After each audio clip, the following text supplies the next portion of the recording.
clave a la hora de hacer realidad las promesas de campaña o los proyectos electorales.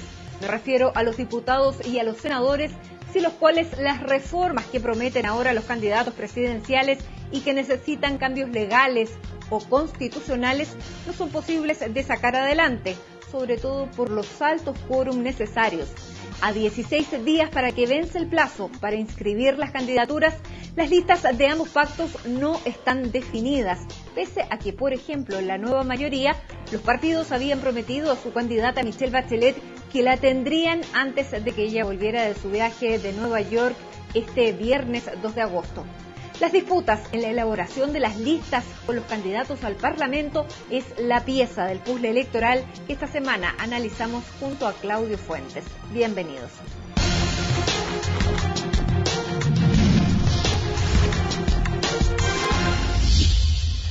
Hola Claudio, ¿cómo estás? Hola, bien, ¿y tú? Bienvenido a esta edición donde se supone que íbamos a analizar las listas completas, sin embargo, no han hecho las tareas, los partidos, las alianzas, los pactos. ¿Qué pasó? ¿Qué pasó, por ejemplo, en la nueva mayoría? Ellos habían dicho que antes que volviera Michelle Bachelet iban a tener definida la lista. ¿Se adelantó un poco el viaje de Michelle Bachelet? Sí, a ver, yo creo que aquí hay varios factores. Por un lado está el tema que primero hay bastante enredo y disputa dentro de los partidos de algunos cupos, particularmente el Partido Radical, que a última hora dijo yo quiero más cupos y empezaron ahí, y un cupo genera todo un rearme de muchos candidatos. Segundo, no son tanta la cantidad de asientos de postulantes que van a ir al Congreso, por lo tanto son aproximadamente 160 candidaturas que cada coalición tiene que decidir. De esos, muchos van a la reelección, por lo tanto son un poquito menos, son como unos 48, 50 personas que tienen que decidir y poner en el mapa. Y lo tercero que tiene que ver es con un juego estratégico. Yo quiero llevar una lista competitiva, pero que el otro no sepa y tener un factor de sorpresa respecto de la otra lista. ¿Dónde están los principales nudos en esta disputa, por ejemplo? Por hablar de las senatoriales, por ejemplo, vamos de norte a sur. En Antofagasta la cosa está más o menos definida en ambas coaliciones. Así es, no, mira. No, porque ahí está la pelea cruzada con Luciano Cruzcoque. Exacto. Aquí, en primer lugar, Antofagasta ya la concertación la tiene clara, va a ser Guillé y va a ser Pedro Araya. Sin embargo, está más confuso en el ambiente en la alianza. Está Cantero, que es independiente, está Luciano Cruzcoque, pero Manuel Rojas, que es de la región, se metió y dijo, ¿saben qué? Yo también quiero ser candidato, y ahí se generó eventualmente, aquí hay que esperar el resultado, podría dividirse mucho más, dispersarse el voto, y eso le genera condiciones a la concertación de un eventual llegar a doblaje, pero ahora, es muy difícil. ¿Es legítimo que esté disputando Luciano Cruzcoque? ¿Tú estás de acuerdo con esta, este cuestionamiento que se le está haciendo por el hecho de haber sido tratado como ministro, aunque su cargo era otro? Bueno, yo creo que legalmente, si el cargo no era de ministro y en realidad, legalmente podría hacerlo. Ahora, yo creo que la legitimidad es un problema distinto y ahí en ese sentido podría ser cuestionado. Ahora, el punto es cuánto lo conoce la gente, cuánto de regionalismo hay. Tenemos conflictos en Tocopilla el día de hoy. Entonces, el regionalismo en la zona norte va a ser muy importante y eventualmente podría eso ser un factor en contra de Luciano Cruzcoque. Sigamos hacia el sur. Adriana Muñoz sería una de las pocas cartas de la nueva mayoría y ahí todavía está sonando el nombre de José Miguel Insulza, pese a que hay cuestionamientos a que si efectivamente va a aceptar nuestra candidatura. Sí, yo creo que ya es muy difícil que acepte. Seguramente va a ser Adriana Muñoz con Jorge Pizarro. Se dice que Jorge Pizarro es un incumbente, es decir, él es un senador que va a la reelección, por lo tanto es muy seguro. Sin embargo, Adriana Muñoz ha sido diputada por la región, va a correr por el Senado, va a ser una disputa que es muy difícil de llegar a un doblaje, por lo tanto ahí las de ganar las tiene Pizarro respecto de una coalición que tiene cierto arraigo en la zona, y ahí está Bertolini con Uriarte, por lo tanto es muy difícil que haya doblaje. Digamos, en O'Higgins aparentemente no hay mayores sorpresas, problemas. Seguramente no. Sigamos entonces con Bio Bio. Ahí, bueno, la irrupción de Camilo Escalona del Partido Socialista fue más bien ruidosa la forma en que llegó. Sin embargo, es posible que ahí haya una posibilidad de doblaje para la nueva mayoría junto a Alejandro Navarro, o Jacqueline Van Rysselberghe es muy competitiva.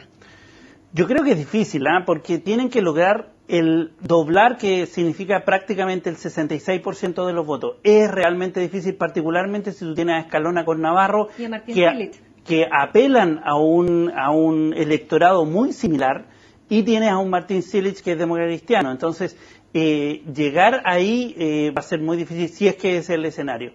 En el caso de Van Rysselberghe, yo creo que tiene un arraigo regional, claro. La UDI ha sido importante en la zona, particularmente en Concepción, y por lo tanto, posibilidad de doblaje de nuevo es muy difícil en esa zona. Bio Bio.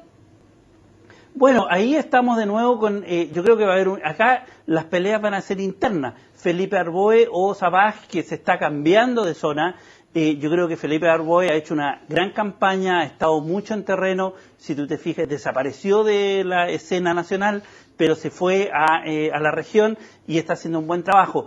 Y Bio Bio Interior, en el caso de la alianza, Pérez y Ollarse, Víctor Pérez tiene yo creo que es probable, tiene una fuerte ventaja. Sin embargo, vamos a ver cómo se va a dar. Sigamos hacia el sur, los lagos y los ríos. Bueno, esta es una teleserie en sí misma, ya por el hecho de que hayan puesto, ¿te acuerdas?, a los candidatos que iban a las primarias por Santiago Oriente, Ena von Baer e Iván Moreira, los mandaron para allá, cada uno, Ena von Baer mucho más disciplinada que Iván Moreira al principio, que ahora ha dicho aquí en CNN que nadie lo mueve de su circunscripción. Carlos Kuchele es su candidato, su oponente, pero es una persona de la zona muy conocida, que tiene muchas posibilidades de llegar a obtener el cargo. Y por el otro lado, Rabindranath Quinteros también es un local. Así es, él fue alcalde de Puerto Montt.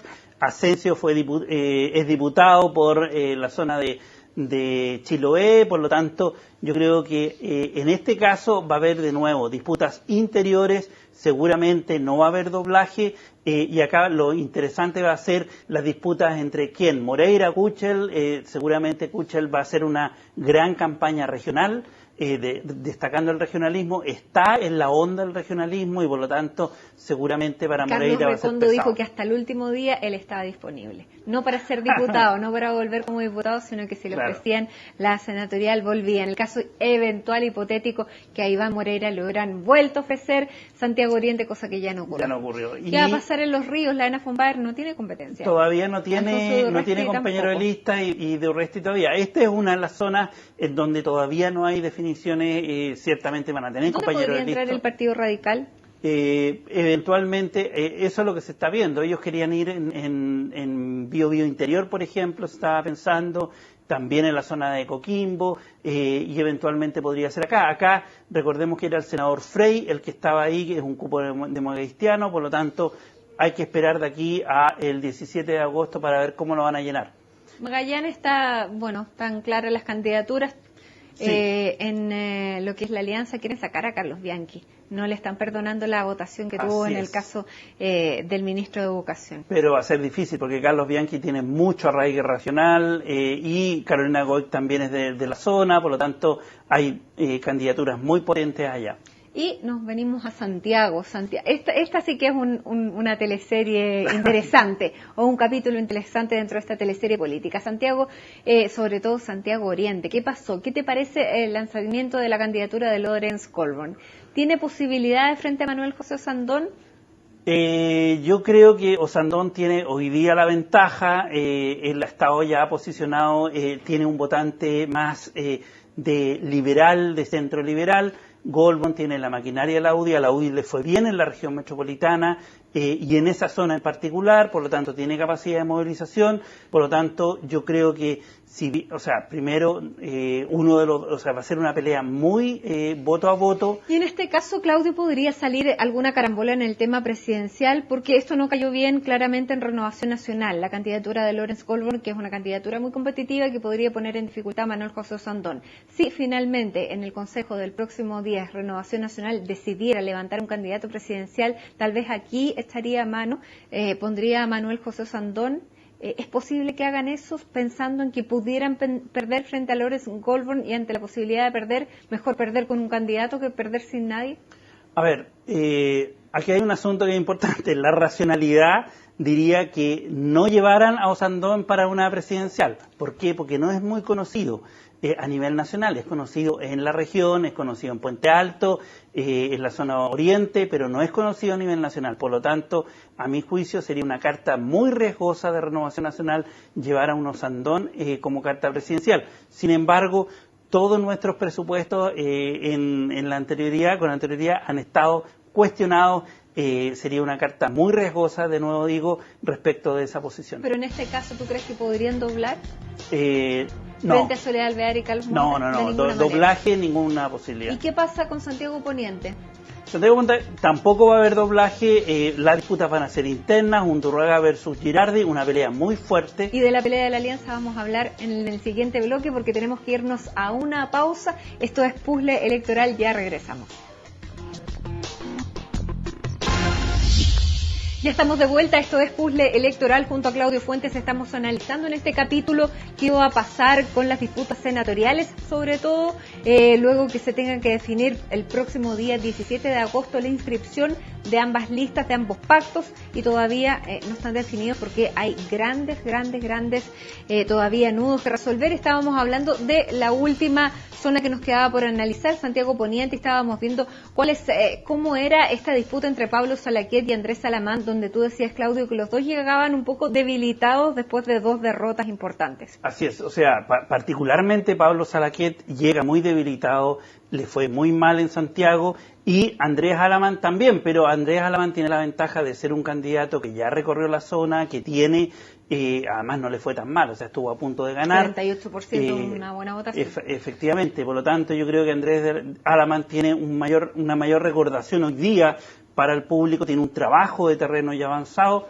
y seguramente va a ser una pelea interesante que vamos a tener que ir viendo cómo se van desenvolviendo. Ahora, todo esto implica que las peleas van a ser internas dentro de cada alianza, mucho rompimiento de carteles y mucho despliegue territorial, mucha campaña, mucha publicidad electoral. Eso es lo que vamos a ver este año en las campañas. De acuerdo a todo lo que vimos, no hay posibilidad de doblaje para ninguna de las dos coaliciones en ningún punto. Yo creo que en el Senado está muy difícil, salvo que se produzcan como que haya independientes que vengan y que dividan el voto de alguna coalición. Salvo ese escenario, en realidad ninguna posibilidad yo creo que hay hoy día de doblaje a nivel del Senado. En la Cámara de Diputados es distinto porque ahí eventualmente podrían haber algunos doblajes. ¿Cuán necesario es un doblaje en el Senado? Fundamental, o sea, eso lo vamos a ver un poco más adelante. Las leyes que son de quórum especiales requieren la mayoría de 3/5, 2/3 o 4/7 en ambas cámaras. Eso obliga entonces a pactar. Exacto. Hay reformas de las que es difícil pactar, sobre todo viendo ahora las propuestas presidenciales. Analicemos entonces, Claudio, qué es lo que está pasando y qué es lo que se está jugando. Las elecciones. Bueno, primero quiero llevarte a, en realidad, cuándo han doblado. En el 89, la nueva mayoría, o lo que era la concertación, tuvo 3 doblajes en el Senado. El 93... y la alianza ninguno. En el 93 no tuvo ninguno, el 97 tuvo 1, el 2001 tuvo 0, el 2005 1, el 2009 0. Pero en esa época, por lo menos hasta, ayúdame tú con la memoria, pero hasta cuando existían los senadores designados, la alianza, si bien no tenía doblajes, tenía asegurada su posición a través de los senadores designados. Exacto, tenía un 17% más del Senado por los senadores designados. El primer periodo, salvo cuando empezaron a llegar los expresidentes. Exacto. Entonces, ¿qué pasa ahí? Que tú tienes la nueva mayoría que nunca ha sacado más de 3. El 3 fue la mayor. Y, por ejemplo, ¿cuánto se requiere para una ley de aprobación de 3/5, que son el 57% o el 60%, perdón, del Senado? Se requiere 4 doblajes. Por lo tanto, la concertación... Nadie ha tenido la posibilidad de hacer grandes reformas por el quórum que se necesita. Solo el 89, por lo tanto ¿Y para modificar ese quórum, cuánto se necesita, Claudio? Para modificar ese quórum, 2/3. Ya, de hecho, la modificación a reforma se requiere más. Muy grande. Bueno, y sigamos viendo los doblajes obtenidos en la Cámara. Ahí claramente lo que era la concertación tuvo muchísimos más que la alianza. Aquí, sin embargo, también tampoco nunca llegó al requerido de los 3/5. Exacto, acá lo que estamos viendo es que la nueva mayoría le fue muy bien en las dos primeras elecciones con 11 doblajes y después empezó a bajar hasta llegar el 2009 que no tuvo doblajes y la alianza sí tuvo uno que es Las Condes Vitacura, en donde el distrito 23, donde obtiene el doblaje y el requerido, la cantidad de doblajes requeridos para leyes de 3/5 son 12 doblajes que requeriría la nueva mayoría. Por lo tanto, de nuevo, requeriría un fuerte campaña para llegar a lo que tuvo al principio de la transición, cosa que es muy difícil de lograr. Vamos a ver entonces, volvemos a la imagen inicial, que es esta. Esa. Los doblajes que se necesitan ahora y para qué. Así es. Mira, si quieres vamos de abajo para arriba en este cuadro. Si tú tienes el 50%, es decir, las leyes simples requieren el 50% o de los asistentes o de los ejercicios y eso es un quórum calificado. Y ahí obviamente necesita un solo doblaje, que es 50% más uno. De los 60 o convencer necesitas a algún a uno independiente. más. O convencer a un independiente. Generalmente eso pasa con las leyes. Si necesitas una ley orgánica constitucional, cambiar la ley de educación, por ejemplo, necesitas 4/7, es decir, el 57%. Necesitas 9 doblajes en la Cámara de Diputados y 3 en el Senado, o convencer a actores de Renovación Nacional o de la UDI. Para 3/5 necesitas el 60%. Esas son leyes constitucionales de la Constitución, algunos capítulos que tienen ese tipo de leyes. 12 doblajes en diputados, 4 en Senado. Y para hacer cambios sustantivos como los capítulos de derechos, por ejemplo, requieres el 66% y por lo tanto necesitas cerca de 80 diputados y 20 doblajes y 7 doblajes en el Senado. ¿Esto qué quiere decir? Que o pactas o alcanza los doblajes. Y por eso la alianza está en una cruzada de decir no podemos permitir más doblajes, pongamos cartas competitivas para evitar que existan doblaje en cualquiera de las circunscripciones. Vamos a ver entonces cuáles de las promesas electorales necesitan estos quórum dentro también de la Cámara de Diputados como en el Senado, y eso lo vamos a ver al regreso de esta pausa. Esto es Puzzle Electoral.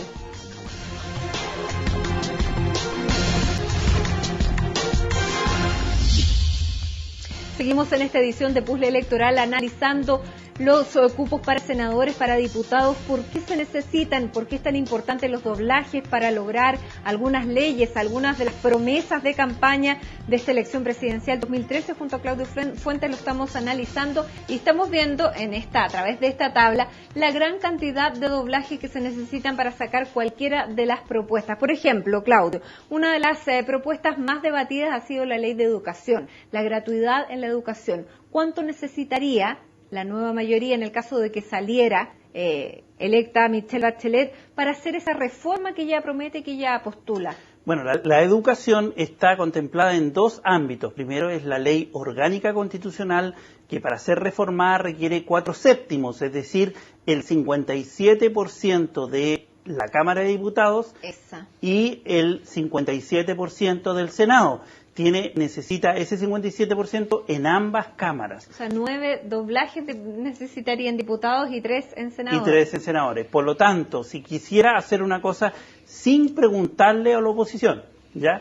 Requeriría ese tipo de doblaje. Generalmente lo que ha pasado en Chile es que todos los acuerdos, como no han habido tanto doblaje en el país, salvo el primer gobierno de Elwin, como todo eso ha pasado así, básicamente es por acuerdo, que es la democracia y los consensos. Tú necesitas desempatar y por lo tanto llegas y negocias y el proyecto que se envía es muy distinto a lo que sale en el Congreso. El segundo ámbito de la educación es que hay algunos capítulos asociados a educación que están contemplados en artículos de la Constitución que requieren 2/3 y por lo tanto se lleva a un 66% y ya con eso la posibilidad de hacer reformas sustantivas es mucho más limitado con el tipo de balance de poder que tenemos en Chile. Estamos hablando solamente del tema educacional, esta propuesta de hacer la educación gratuita, al menos en el 70%. Ya, vamos ahora a algo que es más polémico, a una nueva constitución. ¿Qué se necesitaría para una nueva constitución? No, para hacer una nueva constitución, por ejemplo, tú requerirías hacer una reforma constitucional permitiendo el plebiscito para llamar a una asamblea constituyente. Eso requiere 2/3, por lo tanto el 66% de los diputados y senadores, por lo tanto requiere un acuerdo amplísimo. Para llamar a una asamblea constituyente, pero si no fuera a través de una asamblea constituyente, si fuera en el caso hipotético, con los mismos, hacer cambios para los mismos, ¿sería posible o tendría también que tener los mismos 2/3? No, requeriría los 2/3. O sea, de todos modos, por ejemplo, las reformas del 2005 se hicieron entre ellos, o sea, entre los parlamentarios, llegaron a acuerdos y cambiaron cosas como que requerirían 2/3, pero estaba el acuerdo político para, por ejemplo, eliminar los senadores designados. Esa fue una reforma que requería altísimos quórum, pero se logró. El otro tema que es muy interesante es el binominal.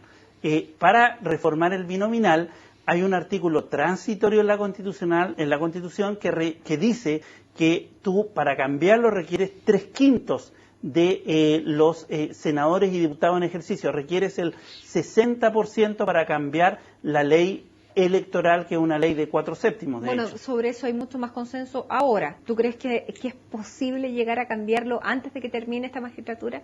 Yo lo dudo. Yo creo que va a ser muy difícil, primero porque van a tener que compatibilizar mucho. Las propuestas de reforma son bastante complejas. Uno, redistritaje, cambian los distritos y hacen un nuevo modelamiento. Eso ya es un tema muy complejo. Segundo, dejan casi intacto el Senado versus la Cámara de Diputados, que aplica más proporcionalidad.